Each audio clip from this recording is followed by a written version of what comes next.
قرآن میں بھی اشارتاً موجود ہے۔ سورہ مریم کے اندر آپ کو 71 نمبر آیت مل جائے گی، پارہ نمبر 16 کے اندر۔ اعوذ باللہ من الشیطان الرجیم، بسم اللہ الرحمن الرحیم۔ وَإِن مِّنكُمْ إِلَّا وَارِدُهَا، اور کوئی بھی تم میں سے ایسا نہیں ہے مگر یہ کہ اسے دوزخ سے گزرنا پڑے۔ كَانَ عَلَى رَبِّكَ حَتْمًا مَّقْضِيًّا، یہ تمہارے رب کی طرف سے تقدیر میں شدنی بات ہے، یہ ڈیسٹنی تمہارے لیے مقرر ہے کہ تم سب کو آگ کے اوپر سے گزرنا پڑے گا، چاہے کوئی جن ہے، انسان ہے، وہ پیغمبر ہے، صحابی ہے، تابعی ہے، نیک ہے، بد ہے، سب کو ایک دفعہ گزرنا پڑے گا۔ پھر کیا ہوگا؟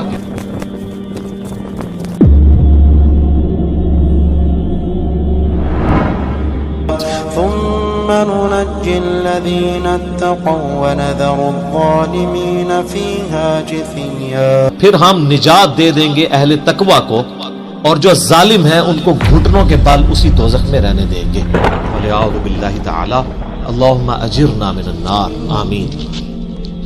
بخاری مسلم میں کئی ایک احادیث ہیں پولیس رات کے حوالے سے۔ ایک وہ حدیث جو بخاری اور مسلم دونوں میں موجود ہے، اللہ کے محبوب صلی اللہ علیہ وآلہ وسلم فرماتے ہیں کہ قیامت والے دن اللہ تعالیٰ جہنم کے دونوں سروں پہ ایک پل رکھے گا، یعنی جہنم کو پار کرنے کے لیے ایک بہت بڑا پل رکھے گا۔ بخاری مسلم کے الفاظ ہیں، سب سے پہلے میں اپنی امت کو لے کے اس کے اوپر سے گزروں گا، اور اس کے بعد باقی انبیاء بھی اپنی امت کے لوگوں کو اپنے ساتھ لے کر گزریں گے، اور ہر رسول کی زبان پہ سمیت میرے رب سلم رب سلم رب سلم ہوگا، اے اللہ سلامتی فرمانا، اے اللہ سلامتی فرمانا، اے سلامتی فرمانے والے رب سلامتی فرمانا۔ اب نماز کے بعد بھی مسلم شریف میں دعا ہے نا، اللہم انت السلام ومنک السلام تبارک یا ذا الجلال والاکرام، سلامتی۔ اور نبی الاسلام فرماتے ہیں یہ کلام بھی صرف انبیاء کر رہے ہوں گے، انبیاء کے علاوہ کسی کو کلام کرنے کی اجازت بھی نہیں ہوگی۔ آپ ویسے کہتے رہیں کہ ہمارے بزرگ جو ہیں وہ پھڈا ڈال کے بیٹھ لیں گے کہ میں اپنے مرید لے کے جانے لیں گے۔ بخاری مسلم کہتی ہے کہ انبیاء کے علاوہ سب کی زبانیں ہوں گی گونگ، سوائے اس کے کہ وہ کہیں گے رب سلم رب سلم رب سلم۔ پھر نبی الاسلام فرماتے ہیں کہ بخاری مسلم کے الفاظ ہے کہ جب لوگ پل صراط سے گزر رہے ہوں گے نا، تو پل صراط کے دونوں جانب آنکڑے لگے ہوئے ہوں گے، جس طرح کے کانٹے ہوتے ہیں، اور وہ گزرنے والوں کو زخمی کر رہے ہوں گے، اور اٹھا اٹھا کے مجرمین کو دوزخ میں پھینک رہے ہوں گے۔ جیسے کرین کی آپ سمجھیں کہ وہ آگے کرین سے وہ چیزیں اچک کے پھینکی جاتی ہیں نا، تو نبی علیہ السلام فرماتے ہیں اس طرح وہ اچک اچک کر جہنمیوں کو اس پل سے گزرتے ہوئے اچک اچک کر پھینک رہے ہوں گے جہنم میں۔ اور نبی علیہ السلام نے یہ بھی فرمایا، بخاری مسلم کے الفاظ ہیں کہ ہر شخص اپنے اعمال کے مطابق گزر رہا ہوگا، کوئی سورین کے بل گھسٹتا ہوا جا رہا ہوگا، آپ سر اس منظر کو امیجن بھی نہیں کر سکتے۔ یہاں تو کہتے ہیں لوگ جو کچھ بھی ہے تیرے محبوب کی امت سے ہے، تو وہ امت کون سی ہے جو گزر رہی ہوگی؟ وہ آپ ہی لوگ ہیں، ہم لوگ ہی ہیں۔ اللہ تعالیٰ سلامتی کے ساتھ ہمیں گزار دیں، آمین۔ آپ نے اسلام فرمایا کہ بعض لوگ جو ہیں وہ یعنی تیز رفتاری سے گزر رہے ہوں گے، بعض گھسٹ گھسٹ کے اپنے اعمال کے مطابق گزر رہے ہوں گے، اور پھر لوگ کٹ کٹ کے دوزخ میں گر رہے ہوں گے۔ بخاری مسلم کے الفاظ ہیں، اس پل سے کٹ کٹ کے دوزخ میں گر رہے ہوں گے، پھر وہ دوزخ میں رہیں گے یہاں تک کہ اللہ تعالیٰ ان کے لیے کوئی فیصلہ فرما دے۔ بولے اعوذ باللہ تعالیٰ، اللہ تعالیٰ کی پناہ، اللہم اجرنا من النار، آمین ثم آمین۔ صحیح مسلم میں ایک حدیث ہے، ابو سعید خدری کہتے ہیں کہ ہمیں یہ بات بھی پہنچی ہے کہ وہ پل جو ہے وہ تلوار کی دھاڑ سے زیادہ تیز اور بال سے زیادہ باریک ہوگا۔ یہ الفاظ بالکل صحیح ہیں صحیح مسلم کے اندر۔ اس پل سے تو کوئی بندہ بھارت کے ساتھ بھی نہیں گزر سکتا، کوئی چائنی بھی نہیں گزر سکتا، وہ جو تو یہ اس کے اوپر سے گزرنا ایک معجزے والا معاملہ ہی ہوگا جس کو اللہ تعالیٰ نجات دے گا۔ اور یہ جو میں نے آیت پڑھی نا سورہ المریم کی آیت نمبر 71، اس کے کانٹیکسٹ میں کتاب التفسیر چیپٹر میں امام ترمذی اسی آیت کو ہیڈنگ بنا کے نا اس کے نیچے ایک حدیث لے کے آئے ہیں. یعنی یہ جو میں نے کہا نا قرآن میں پل صراط کا ذکر ہے، امام ترمذی کا بھی یہی فہم ہے. انہوں نے اس آیت کی ہیڈنگ بنا کے جامعہ ترمذی میں حدیث لی ہے بالکل صحیح سند کے ساتھ پل صراط کے حوالے سے، کہ نبی صلی اللہ علیہ وآلہ وسلم نے ارشاد فرمایا کہ یہ پل صراط جہنم پہ رکھا ہوا ایک پل ہے جس پر سے لوگوں کو گزرنا پڑے گا اور ہر شخص اپنے اعمال کے مطابق گزرے گا.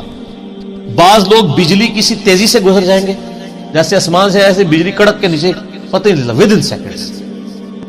بعض ہوا کی تیزی سے گزریں گے جو اس سے کم نیک ہوں گے. بعض گھوڑ سوار یا اونٹ سوار کی سی تیزی سے گزریں گے، بعض بھاگتے ہوئے گزر جائیں گے، اور بعض جو ہیں وہ پیدل چلتے ہوئے، اور بعض سرین کے بل گھسٹتے ہوئے. سر اتنا لمبا پل، پتہ نہیں کتنی مسافت ہے. بلکہ بخاری مسلم میں الفاظ ہے، نبی نے صاحب فرمایا کہ اس پل کی لمبائی اللہ ہی بہتر جانتا ہے، مجھے نہیں پتا کتنی. اوئے ہائے ہائے. اور بعض ایسے ہوں گے جو کٹ کٹ کے پھر دوزخ میں گر رہے ہوں گے، اور ان کا معاملہ پھر بعد میں اللہ تعالیٰ طے کرے گا کہ ان کے ساتھ کیا. استغفر اللہ. جامعہ ترمذی میں ایک حدیث ہے، حضرت انس بن مالک جو حضور کو 10 سال تک وضو کرواتے رہے، بخاری مسلم میں ہے. ترمذی میں الفاظ ہیں، وہ کہتے ہیں یا رسول اللہ کیا الدین آپ میری شفاعت کریں گے؟ فرمایا میں کروں گا. یا رسول اللہ مجھے اپنا پتہ بتا دیں، میں آپ کو کہاں تلاش کروں. انہوں نے انشور کیتا ہے. آپ نے فرمایا تم پورے صراط پہ آ جاؤ. اوئے ہائے ہائے.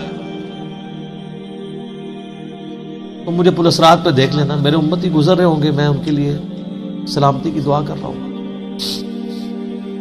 کہ یا رسول اللہ کے پولیس رات پہ نہ پاؤں. تو آپ نے فرمایا کہ پھر تم میزان عمل پہ آ جاؤ جہاں لوگوں کے نامہ اعمال تولے جا رہے. نبی علیہ السلام کا نامہ اعمال نہیں تول رہا ہوگا، آپ کو تو اللہ نے امن دے دیا نا، انا فتحنا لک فتحا مبینا. اور بخاری مسلم میں حدیث ہے، حدیث شفاعت کے سارے نبیوں سے لوگ ہوتے ہوتے حضرت عیسیٰ کے پاس جب اینڈ پہ آئیں گے نا تو وہ کہیں گے بس ایک ہی شخص ہے جس کو امن ملا ہوا ہے، تو محمد رسول اللہ کے پاس جاؤ، وہ شفاعت کریں گے. تو آپ علیہ السلام اپنی امت کی خاطر ہی یعنی میزان عمل پہ تکلیف کاٹ رہے ہوں گے. کہا یا رسول اللہ میزان عمل پہ بھی نہ پاؤں تو کہاں جاؤں؟ فرمایا پھر تم حوض کوثر پہ آ جاؤ، میں وہاں پہ اپنے امتیوں کو مشروب پلا رہا ہوں. بخاری مسلم میں درجنوں احادیث ہیں، آسمان کے ستاروں کے برابر اس کے برتن ہیں، اور جو ایک بار پیے گا وہ کبھی پیاسا نہیں ہوگا. جنت میں لوگ مشروب لذت کے لیے پیئیں گے، پیاس کی وجہ سے نہیں پیئیں گے. ان کا یا رسول اللہ اگر آپ مجھے پل صراط پہ بھی نہ ملے، میزان عمل پہ بھی نہ ملے، اور آپ صلی اللہ علیہ وآلہ وسلم حوض کوثر پہ بھی مجھے نہ ملے، تو پھر میں آپ کو کہاں تلاش کروں؟ آپ فرمایا تم مجھے تلاش کرنا، میں ان تین میں سے کسی ایک جگہ پہ ہوں. تو بخاری مسلم میں پھر یہ بھی آتا ہے کہ میرے حوض کوثر پہ کچھ لوگ لائے جائیں گے، میں کہوں گا اصحابی اصحابی، یہ میرے ساتھی ہیں. مجھے بتایا جائے گا کہ آپ کے بعد یہ دین سے الٹے قدم پھر گئے تھے، انہوں نے دین میں بدعتیں جاری کر دی تھی.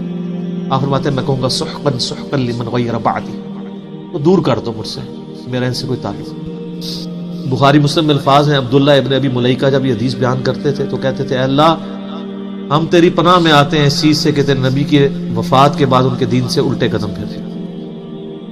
یہ وہی لوگ ہیں جو حضور کی وفات کے بعد مرتد ہو گئے تھے، مسلمہ کذاب کے ساتھ مل گئے، منکرین زکوٰۃ میں شامل ہو گئے، سیدنا ابوبکر کے خلاف کھڑے ہو گئے.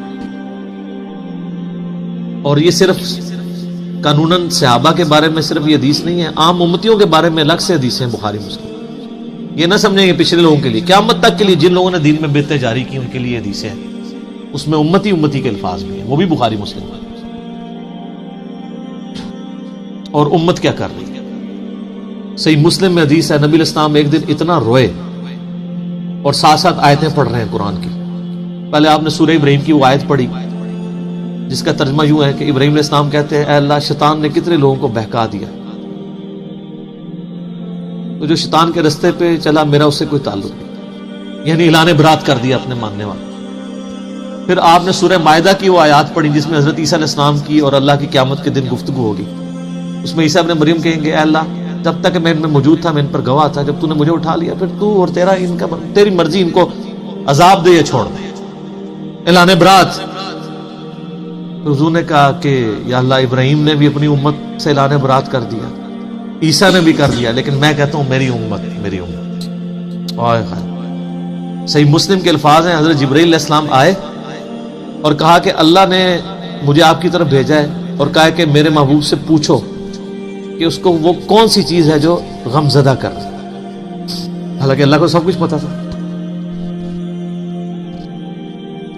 آپ نے فرمایا میری امت. تو جبرائیل علیہ السلام نے پھر اللہ کی طرف سے بشارت دی کہ نبی علیہ السلام کو کہ اللہ تعالیٰ فرماتا ہے کہ اے نبی آپ غم زدہ نہ ہو, ہم آپ کو آپ کی امت کے معاملے میں قیامت والے دن رسوا نہیں کریں. تو سبحان اللہ تو ہم پڑھتے ہیں لیکن ہمارے ایسے کرتوت نہ ہو کہ سحقن سحقن لمن غیر آبادی نہ ہو جائے کہیں, سحقن سحقن لمن بدل آبادی نہ ہو جائے کہیں. یہ بھی تو چانسز ہے. استغفر اللہ توبہ الیہ. نبی علیہ السلام نے تو اپنی محبت کا حق ادا کر دیا. اور مسلم شریف میں حدیث ہے قیامت کا دن وہ ہے کہ جب ابراہیم علیہ السلام بھی میری طرف متوجہ ہوں گے. جس دن کوئی بھی اللہ کی بارگاہ میں کلام کرنے والا نہیں ہوگا, میں ابراہیم علیہ السلام کی سفارش بھی میں کروں گا. حضور کی سفارش کے بعد انبیاء کو بولنے کا موقع ملے گا. اسی پہ وہ اعلیٰ حضرت کا شعر ہے نا, وہ جہنم میں گرا ان سے جو مستغنی ہوا, ہے خلیل اللہ کو حاجت رسول اللہ. بل ہم شعر کہہ سکتے ہیں, ہم محبت کے لیے نعرے مار سکتے ہیں, لیکن نبی علیہ السلام نے جو امت کو تعلیمات دی تھیں حجۃ الوداع کے موقع پر, غدیر خم کے موقع کے اوپر, امت نے کسی ایک وصیت کا بھی پاس نہیں. اب ایک دردناک ٹاپک ہے, جتنی مرضی بات کی جائے نہ ختم ہونے والی ہے. بس اس کو اسی پہ کنکلوڈ کرتے ہیں کہ اللہ تعالیٰ قیامت والے دن ہمیں اپنی رحمت کاملہ سے اپنے محبوب صلی اللہ علیہ وآلہ وسلم کی شفاعت کے ساتھ قیامت کی ساری ہولناکیوں سے بلا حساب و کتاب جنت میں داخلہ عطا فرمائے. آمین ثم آمین.